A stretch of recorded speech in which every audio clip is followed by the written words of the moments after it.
So Katie's up to speed on the EDA? Yeah, we have to have an EDA meeting real quick too. Okay. I think we're ready. Nope. Mr. Zabel.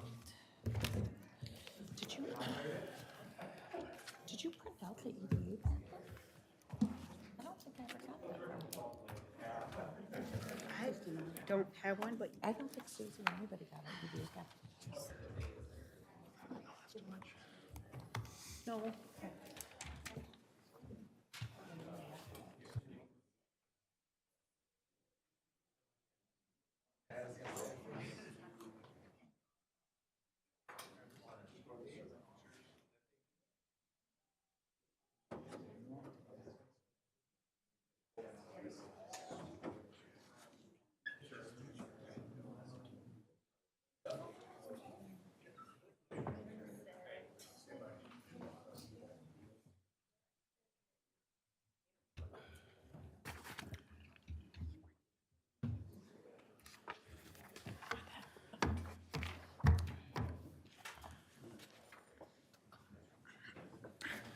Okay, councilors ready?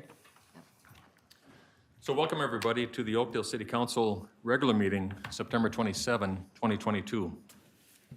Katie, would you do roll call, please? Councilmember Ingbertson. Here. Councilmember Olson. Here. Councilmember Swedberg. Here. Councilmember Zabel. Here. Mayor Ranky. Here. Please join me now in the Pledge of Allegiance.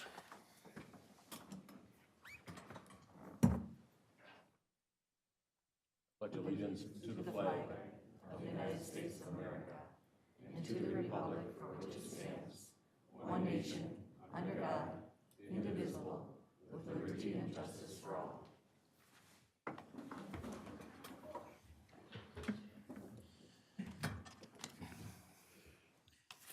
Okay, councilors, in front of us we have the amended agenda for tonight. Upon review, do you see any adjustments that need to be made? Or can I have a motion to approve? Make a motion to approve the agenda as amended. There's a motion, is there a second? Second. There's a motion and a second. Is there any discussion? All in favor say aye. Aye. Opposed?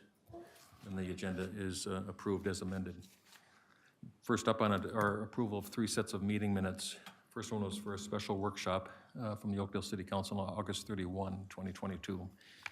The second was from a regular workshop of the Oakdale City Council on September 13, 2022. And the third one was for the regular meeting, September 13, 2022. Start at the top. Upon review, when you read the special workshop minutes for the August 31 meeting, did you have any concerns, questions, comments, corrections? Could I have a motion then, please? So moved. There's a motion. Is there a second? Second. There's a motion and a second. Is there any discussion? All in favor say aye. Aye. Opposed? Then the meeting minutes are approved as presented. Thank you. The second one deals with the Oakdale City Council workshop minutes from September 13, 2022. Upon review, any questions or corrections? Or can I have a motion? So moved. There's a motion. Is there a second? Second. There's a motion and a second. Is there any discussion? All in favor say aye. Aye. Opposed? Those meeting minutes are approved as presented. Finally, we have the Oakdale City Council meeting minutes from September 13, 2022.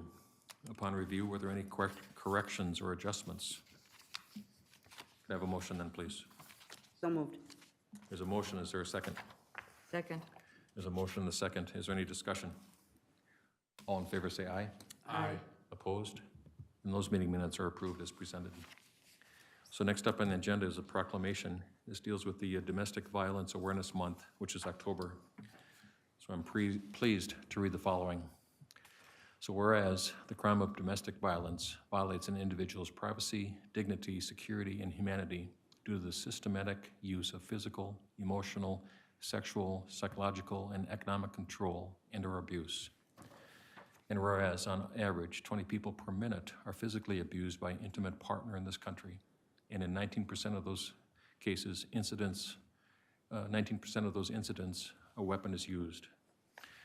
And whereas more than half of abusers responsible for domestic violence-related fatal shootings were prohibited by law from owning firearms. And whereas domestic violence does not discriminate and crosses all economic, racial, gender, educational, religious, and societal barriers and is sustained by indifference. And whereas the City of Oakdale is working to improve the overall response to and the reduction of domestic violence in our region with the awareness to the cultural differences in our community. And whereas domestic violence is one of the most dangerous calls for law enforcement and the safety of those involved along with the community is a critical situation. And whereas 1 in 15 children is exposed to domestic violence and intimate partner violence each year. And whereas October is nationally recognized as Domestic Violence Awareness Month, and on Friday, October 21, we encourage the community to wear purple to create awareness about domestic violence in our community. Therefore, I, Paul Renke, the Mayor of Oakdale, Minnesota, hereby proclaim October 2022 to be Domestic Violence Awareness Month. In witness thereof, I have hereby set my hand and caused the seal of the City of Oakdale to be affixed on this 27th day of September 2022. Really important deal. So next up on the agenda is something called open forum. Open forum is a chance where anybody that's in the audience that would like to comment on anything going on in the city can certainly do so. What we ask is that the person come up and approach the podium, state their name and address, and then share with whatever's on their mind.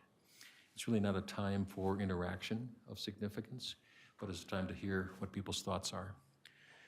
We traditionally have a chance or have a time limit of about 3 minutes. So if there's anybody here that would like to comment about anything going on in the city, please come up and share your thoughts with us. Seeing none, I'm going to move forward to the consensus motions. And councilors, in front of us tonight, we have A through H. Aye. Aye. Sorry.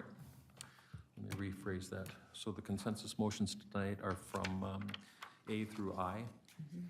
And upon review, does any counselor want to pull any of them? Could I have a motion then, please? I'll make a motion to approve consensus motions A through I as presented. There's a motion. Is there a second? Second. There's a motion and a second. Is there any discussion? Then all in favor say aye. Aye. Opposed? Then the consensus motions are approved as presented. Thank you. Next part of this is the really enjoyable part that I get to play as mayor. The role I play is multifaceted, and I get to do a lot of things. And again, one of the most enjoyable is swearing in new officers. So Officer Barr, would you join me at the podium, please?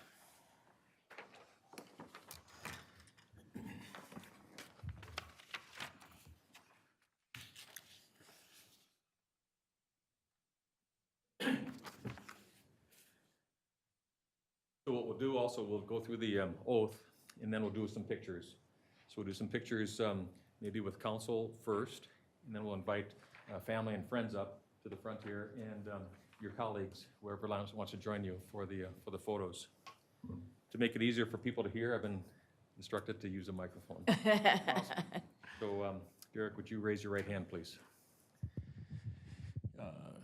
Repeat after me. I, Derek Barr, do solemnly swear I, Derek Barr, do solemnly swear that I will support the Constitution that I will support the Constitution of the United States of America of the United States of America and the Constitution and the Constitution of the State of Minnesota, of the State of Minnesota, that I will faithfully, that I will faithfully, justly, justly, and impartially and impartially discharge the duties of police officer discharge the duties of police officer for the City of Oakdale, Minnesota, for the City of Oakdale, Minnesota, to the best of my judgment best of my judgment and ability, and ability. so help me God. So help me God. Very good. Congratulations. Thank you.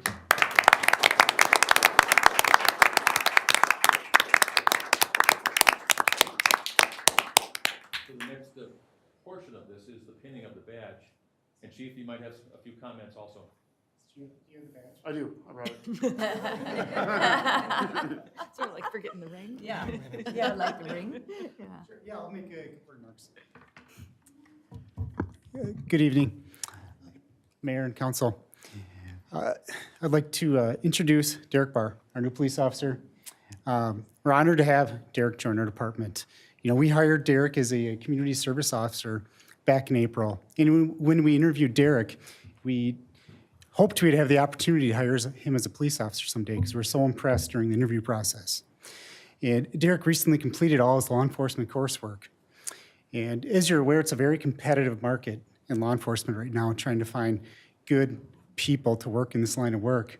And Derek had other job offers and opportunities in the metro area and decided he wanted to stay here and work for Oakdale.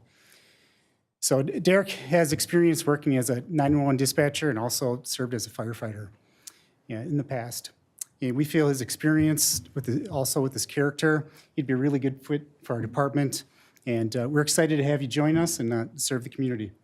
Thank you. Pat, Mayor.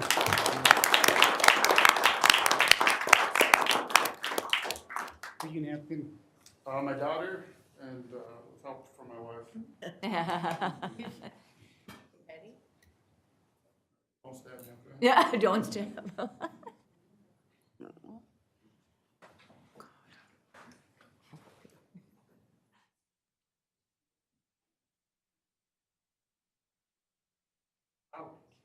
Sure.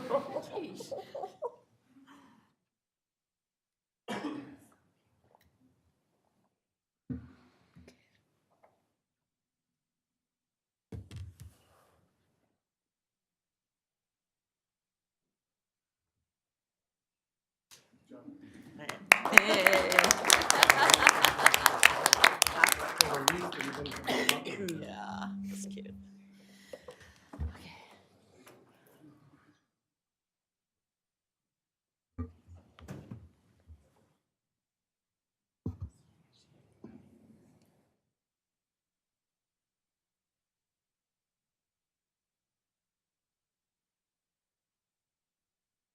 Count of three. 1, 2, 3.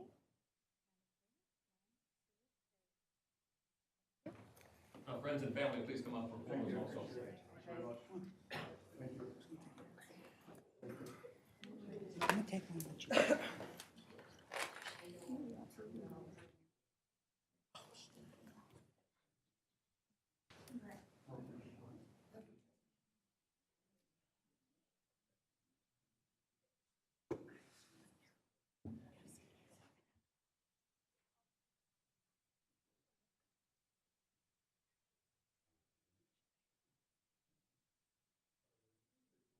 That's okay. This is great. Count of three. 1, 2, 3. Count of three. 1, 2, 3. Thank you. So one more, gentlemen, could you come up and have a great picture? What?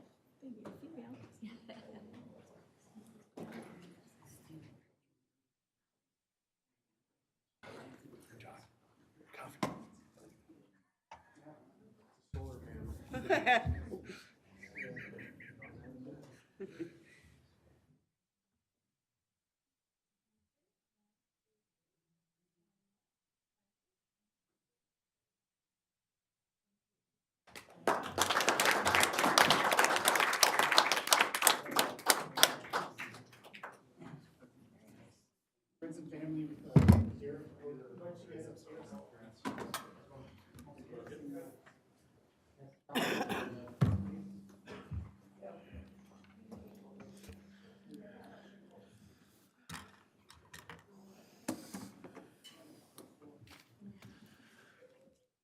I think we're really fortunate to have the quality of officers, and Officer Barr, you're going to fit right in really well.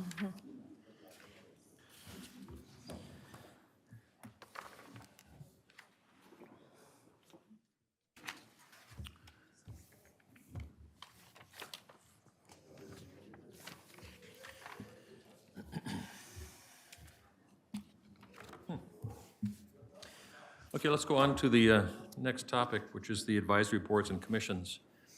And what's going on here for people who may be watching is that each of the counselors has an assignment or a request to be a liaison with the commissions.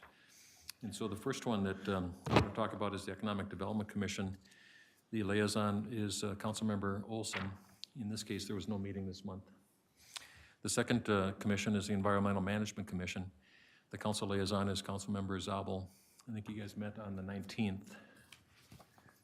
Is there any- Yeah, just a brief update. They continued their contributions to the city's bike and pedestrian plan. They did a trial run of what the workshop or the open houses will look like for our residents that they'll be engaging in. So they went through that process with our consultant and city staff to provide feedback and possible or suggestions on improvements to make that a better experience for our residents. So thank you to them for their work on that. Good, thank you. The next one is our Planning Commission, and the council liaison is Councilmember Swedberg. There was no meeting this month. Just a correction, both the EDC and the Planning Commission, we did have a meeting, but they were the first city council meeting we had in the month. Okay, Okay. Good, You right? talked about them last time. Yeah, we talked about them last time. Like the first, she had, I think you had one on the first or something like that, or? Second, third, Yeah, first, so- second, yeah, third, and I yeah. had something like the fourth or something. But anyway, so we already had discussed what we talked about. okay, thank you. The next one is the Parks and Recreation Commission. Councilmember Ingebrigtsen is the liaison. I think there was a meeting on the 20th. There was Shannon Redlinger. I don't remember her title off the top of my head. Senior Community Development Specialist. Thank you. Walked the Parks Commission through the bike and ped plan and where we're at with that, and also had them do an exercise and give some feedback and what they think is important, and not to make formal recommendations, but to move us along in the process and provide feedback. So. Very good, thank you. The last one is the tree board. I'm the liaison with that group. There was a meeting on the 20th, and I missed it, unfortunately. The agenda, though, dealt with the emerald ash borer and the updates about what's going on with that insect and our ability to either treat the trees or take them down. And then the updates about the Arbor Day tree giveaway was discussed too. There was also then, next up on the agenda is the appointment to the tree board. There was a vacancy there. And could I have a motion to appoint Michael Bender to serve on that tree board?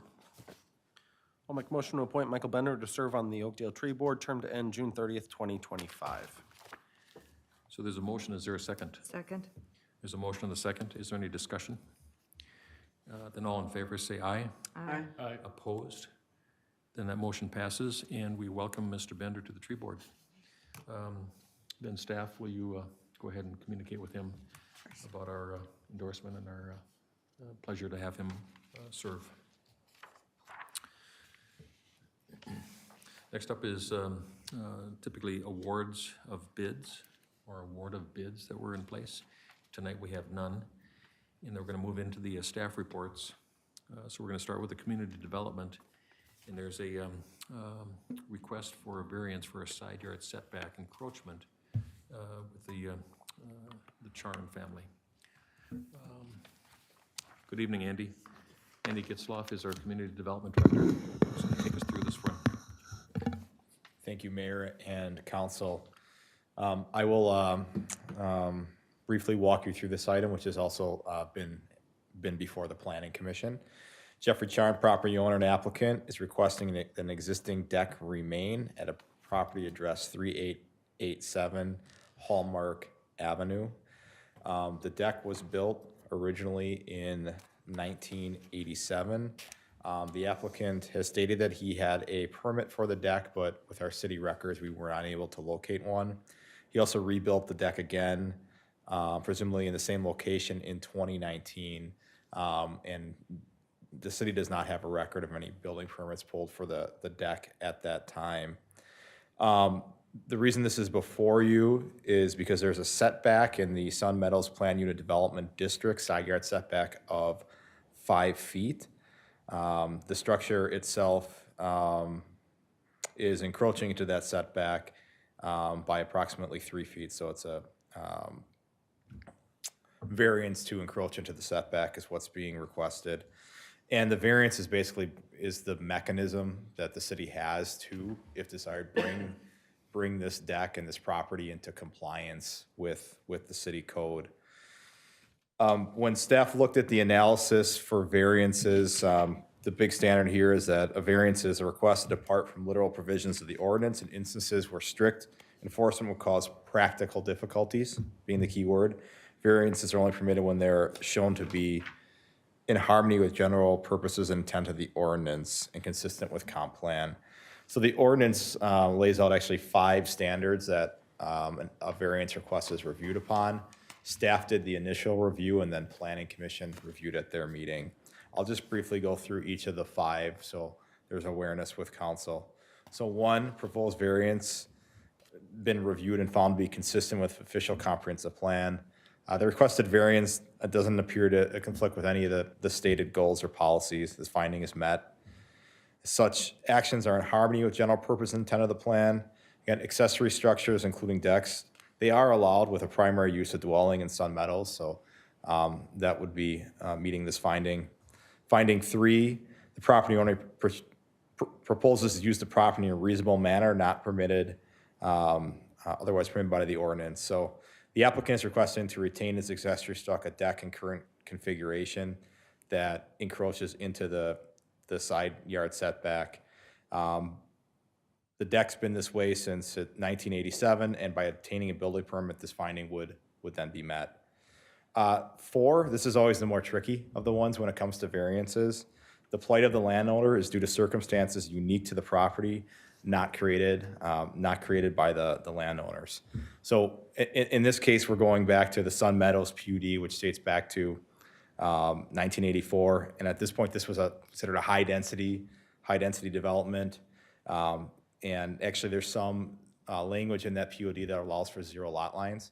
And there are a few properties within the Sun Meadows that do get close to the property lines. It allows for 0 property lines with conditions, as long as the other one on the other side is 10 feet.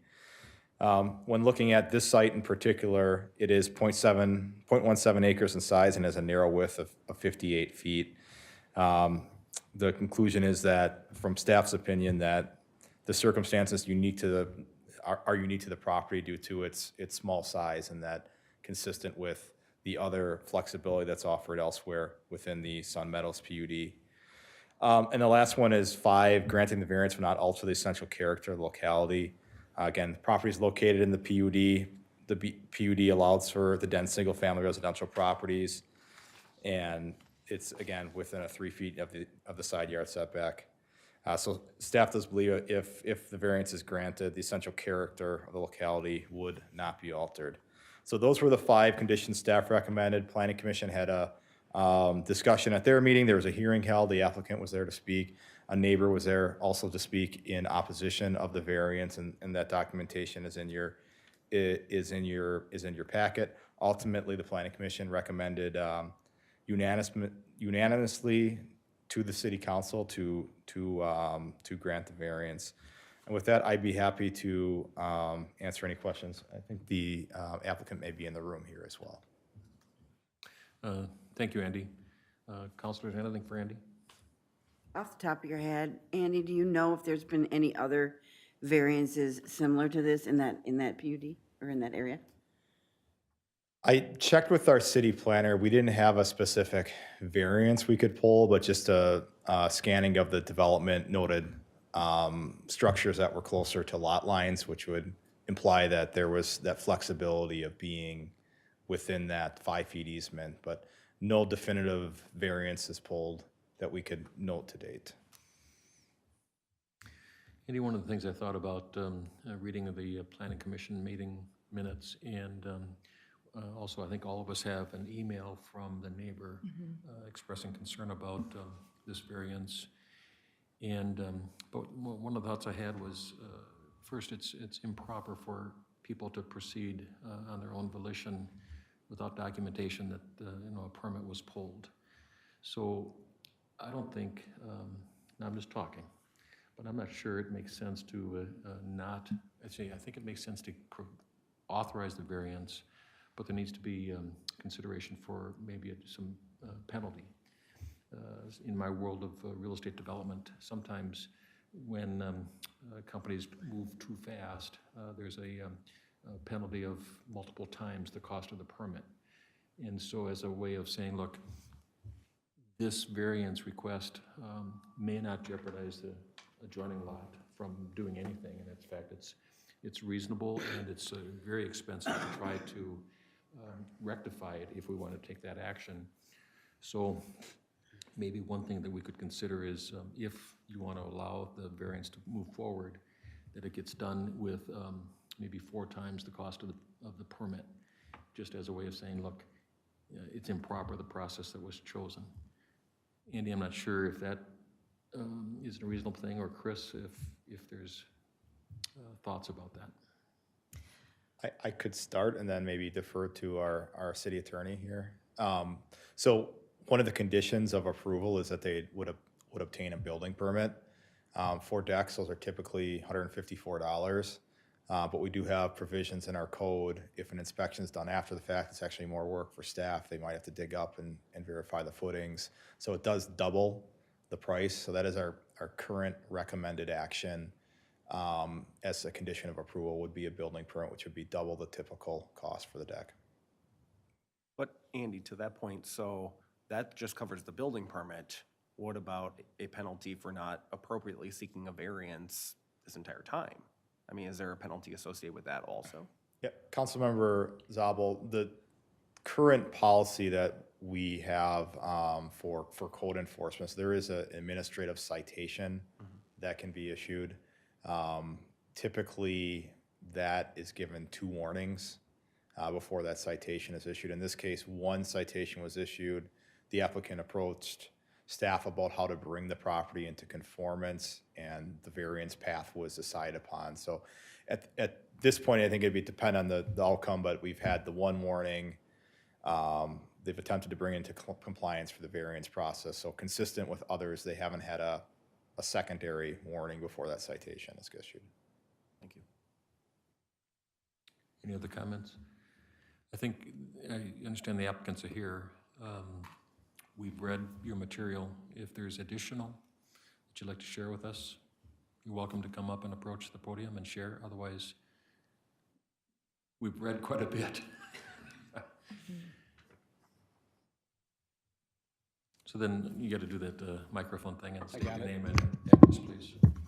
Hi, my name is Jeff Charn. I'm here with my wife Cindy. We live at 3887 Hallmark.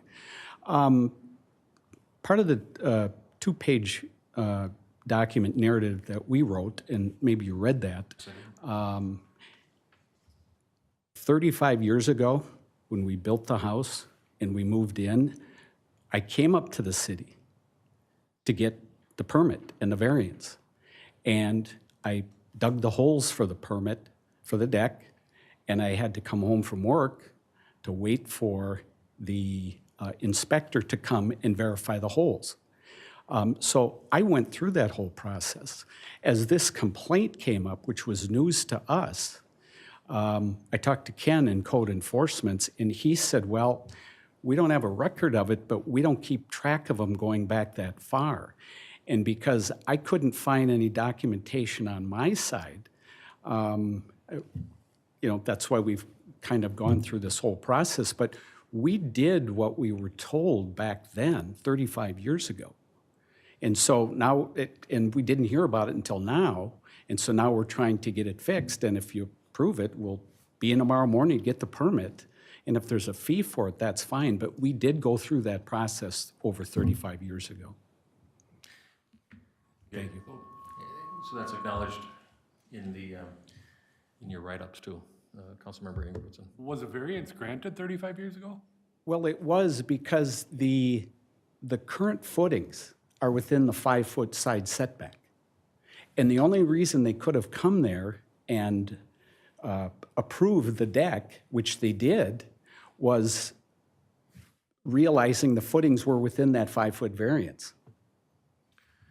So the issue becomes there's no documentation. Right. Right. The variance Right. was an implied variance Right. because the scenario was. Or was the code what the code is now back then? That's the other. Yep. So, fair enough, thank you. You bet, thanks. But then the deck was rebuilt in 2019. Right. Right. Right, we had to upgrade it to the whole timber tech thing, and that's where I said in the meeting, I believe you were at our planning meeting. back in 18, I did call the city, because I thought, well, I don't know, we'll just call them. And the person that I talked to just said, are you changing the footings? And I said, no, they're gonna be the same. Same footings are in, they've been in for over 35 years. And they said, you can change the height, the width, the length. They said, it's gonna be 100% the same. They said, you don't need a permit for it. I said, great. And that's the last I heard of it. So we're a little bit surprised, but we're happy to become compliant, which has always been the goal from day one. Very good. Thank you. Thank you. Paul, I have a question for Andy on a practical matter. If you're gonna just replace it and not make any changes, do you need a permit?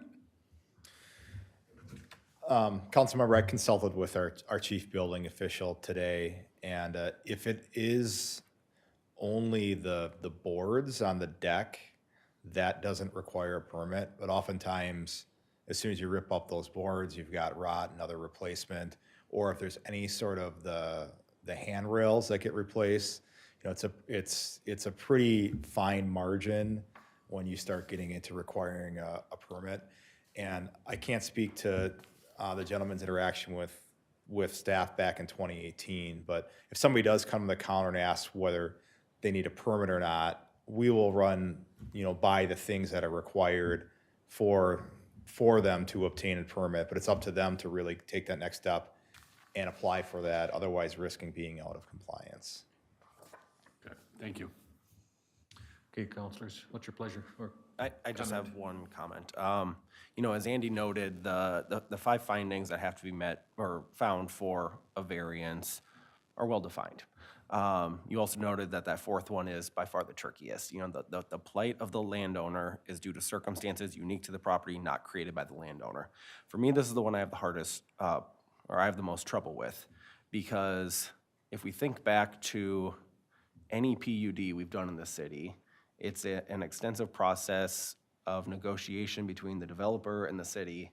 And so for somebody to say, well, you know, we got all the way through this process and now we realize, oh, this didn't meet the setback requirement, I'm a bit skeptical with that. For me, when I read the criteria of this finding, it definitely sounds like it is a circumstance created by the landowner. That's not on the city's fault, you know, and so I'm having trouble justifying. I understand staff's rationale and I respect their opinion on this one. I just disagree with it. So for that reason, I'm going to be voting against this variance request, knowing that this one is a very fine line. It's tough. It's a tough one. All in there. Yep. Councilors, other thoughts? So I'd like to move forward, if you guys are supportive, outside of Councilmember Zabel, to go ahead and make a motion to approve the variance. And I'm suggesting that the corrective action, if we don't, is so onerous that it, in my mind, calls into play that the reason that we'd be doing it is inappropriate for the damage that's been created. I say that because the amount of, there's nothing up but the neighbor's lot butting up against this fence or this deck. And so I'm going to suggest that we go ahead and approve the variance. I do want to make a statement that maybe it's just to double the permit cost because it wasn't followed the procedures properly. And then let's go for it. So I'll make that motion, if that's okay with you guys. So I'll move that we approve the variance. Let me see. Make a motion to recommend approval of variance of a 2-foot side yard setback along the north lot line at 3887 Hallmark Avenue North. And because a permit was not obtained and the proper documentation not solicited, that there'll be a double the cost. Double the permit cost for this situation. Is there a second? Second. There's a motion and a second. Is there any discussion? All in favor say aye. Aye. Opposed? No. No. So it passes 3-2 tonight. Councilors, do you want any roll call on that? Okay. Can I ask a clarifying, that part about the fee, is that set in policy already? Okay, that is a defined thing that we have, okay. Got it. Okay with that? Yes? Okay, there you go. Andy, you're going to take this next one too, which is the Zhang Bang and Mary Yang oversized accessory structure? Yes, thank you, Mayor, council members. Next item for you is a conditional use permit for Zhang Vang and Mary Yang at 2147 Helena Road North. And it's a conditional use permit for an accessory structure that is 240 square feet.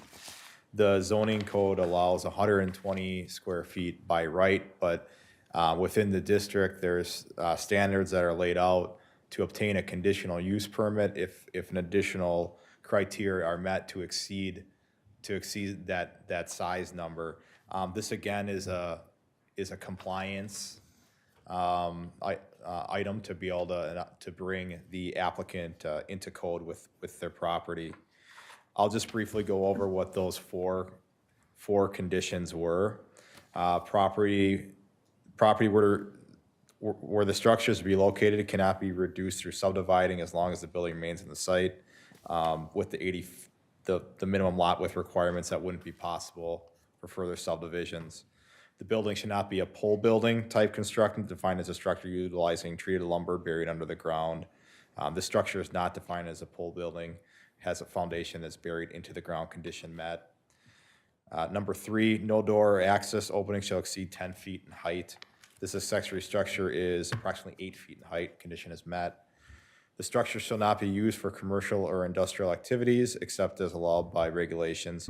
Applicant's narrative explained that it was mostly for residential related purposes, storage of children toy, lawn equipment, garden supplies, no commercial or industrial activities. The condition met. This one did go to Planning Commission as well, and they also did recommend approval for council.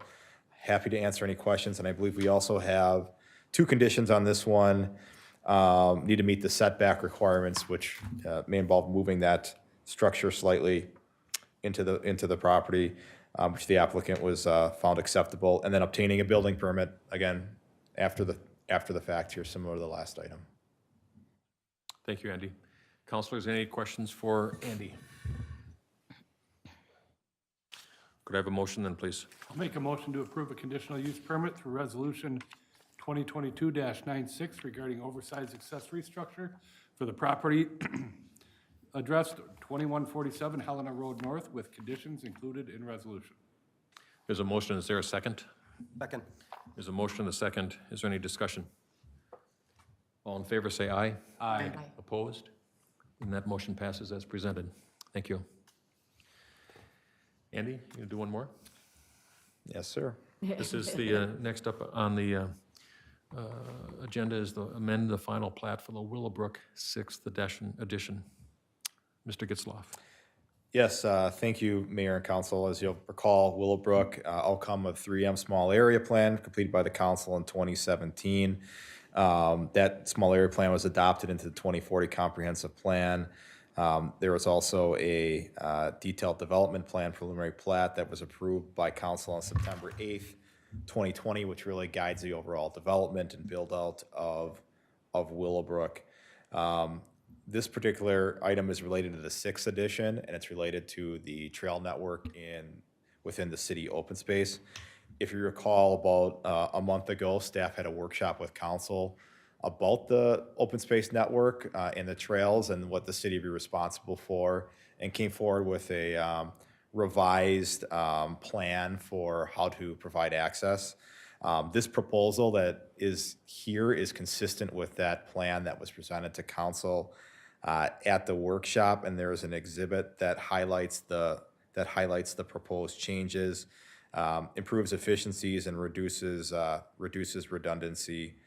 And the request here is really is a cleanup. The final plat's already been approved, but with removing a couple of these smaller trail segments or relocating them, there's slivers of property that are left, and those would be very hard for the city to maintain and really to delineate them as city property.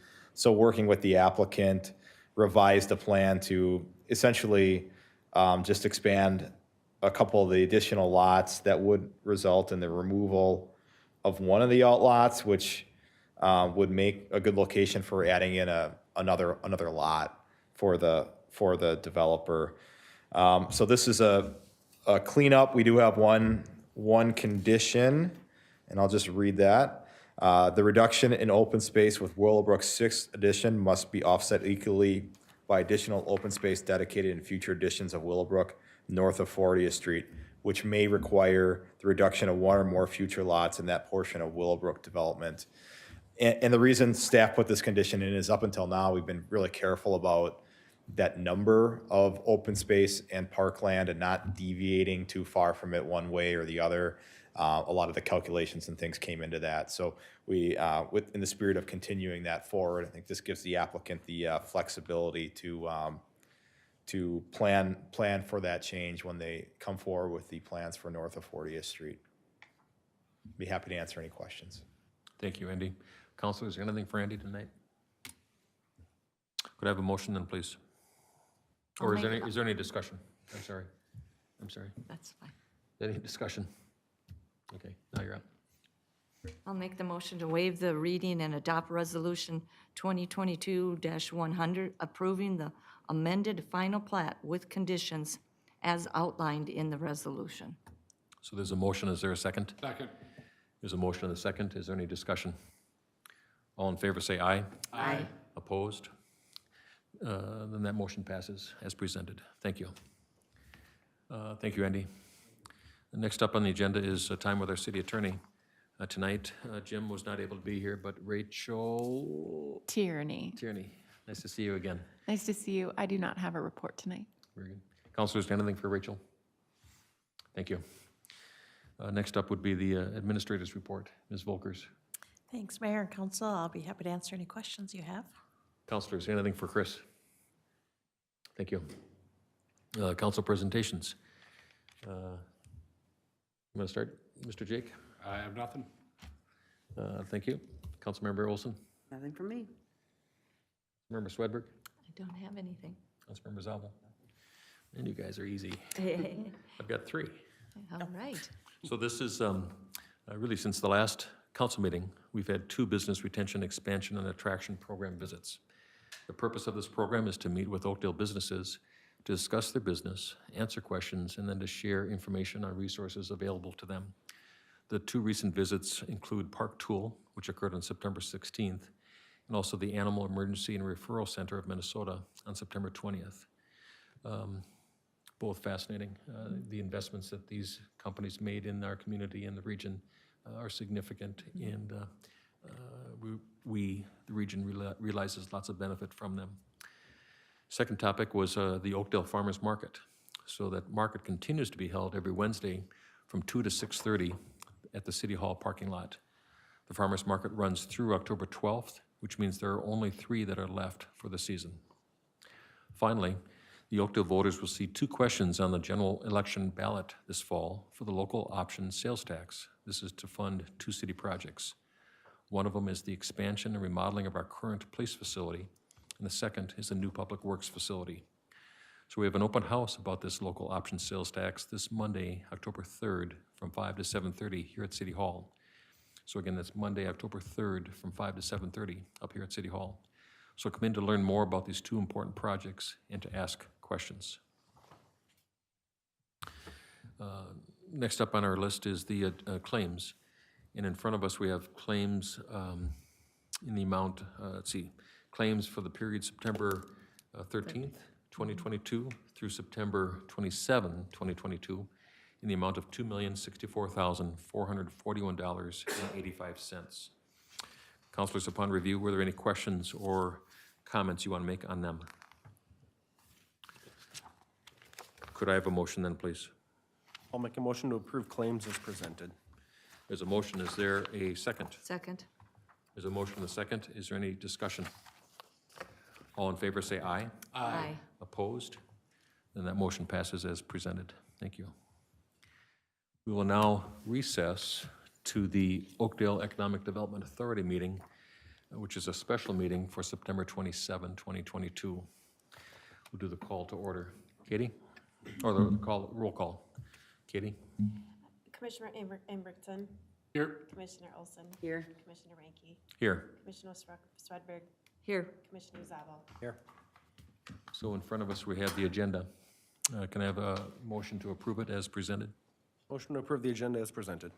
There's a motion. Is there a second? Second. There's a motion and a second. Is there any discussion? All in favor, say aye. Aye. Opposed? Then the approval, the agenda is approved as presented. First topic is the approval of minutes. This is from our meeting that we had, the Economic Development Authority of August 23rd, 2022. Upon review, any corrections or adjustments? Or can I have a motion, please? So moved. There's a motion. Is there a second? Second. There's a motion and a second. Is there any discussion? All in favor, say aye. Aye. Opposed? Then the minutes are approved as presented. The first item of business we have is the approval of the Economic Development Authority resolution adopting the city policies. In front of us, we have the resolution. Upon review, were there questions or comments or suggestions? Could I have a motion then, please? So moved. There's a motion. Is there a second? Second. There's a motion and a second. Is there any discussion? All in favor, say aye. Aye. Opposed? And that motion passes as presented. Thank you. Can I have a motion to adjourn? So moved. Can I have a second? Second. There's a motion and a second. All in favor, say aye. Aye. Opposed? Then this meeting is adjourned. Thank you and good night.